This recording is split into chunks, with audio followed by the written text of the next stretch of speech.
కలియుగమితులైన కలుగాని కరుణ జలజాక్ష హరిహరి సర్వేశ్వర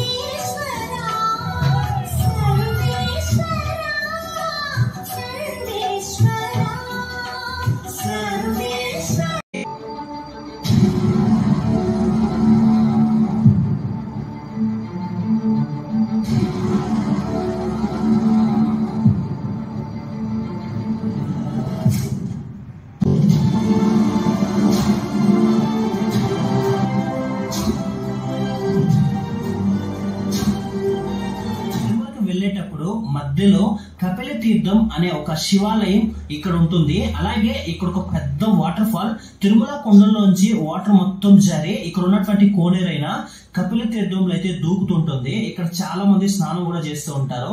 కానీ ఒక bad luck ఏంటంటే ఇక్కడికి తిరుమలకి వెళ్ళే ఏ బస్సు ఇక్కడ ఆపో. రిటర్న్ వచ్చినప్పుడు మాత్రం ఖచ్చితంగా చూడండి, ఇక్కడ వర్షాకాలంలో అధికంగా వాటర్ అయితే ఈ తిరుమల కొండల్లోంచి కపిల తీర్థంలో అయితే దూకుతుంటుంది. ఇక్కడ ఒక శివాలయం కూడా ఉంటుంది, ఖచ్చితంగా చూడండి.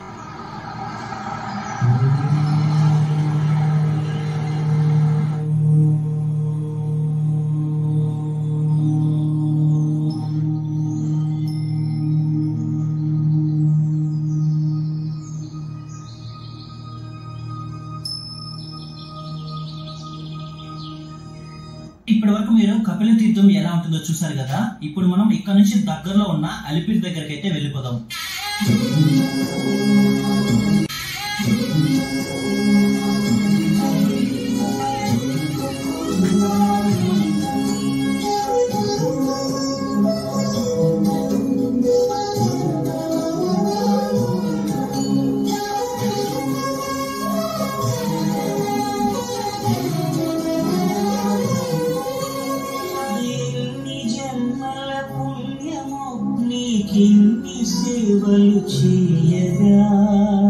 ఫైనల్ గా మనం అలిపిరి వద్దకు అయితే చేరుకున్నాం. తిరుమలకి వెళ్ళడానికి మొత్తం 2 నడక మార్గాలు ఉంటాయి. అలాగే మనం బస్సులో కానీ మనం ఓన్ వెహికల్ లో వెళ్ళాలన్నా ఇక్కడ నుంచే మనకు ఘాట్ రోడ్ అయితే స్టార్ట్ అవుతుంది.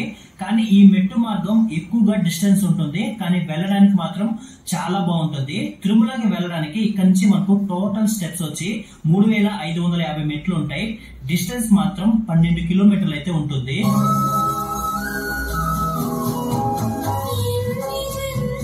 ఇప్పుడు మనం తిరుమలకి వెళ్ళడానికి 2వ నడక మార్గం అయినటువంటి శ్రీవారి మెట్టు మార్గం దగ్గరికి అయితే వెళ్తున్నాం. ఇక్కడ నుంచి 15 కిలోమీటర్స్ అయితే ఉంటుంది.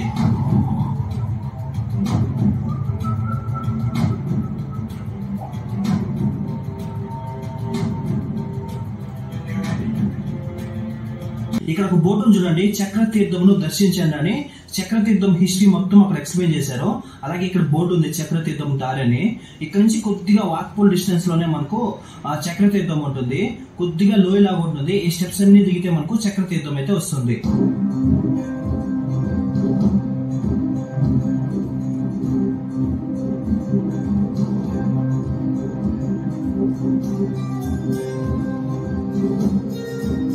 చూస్తున్నారు కదా, ఈ తీర్థాన్ని చక్రతీర్థం అంటారు.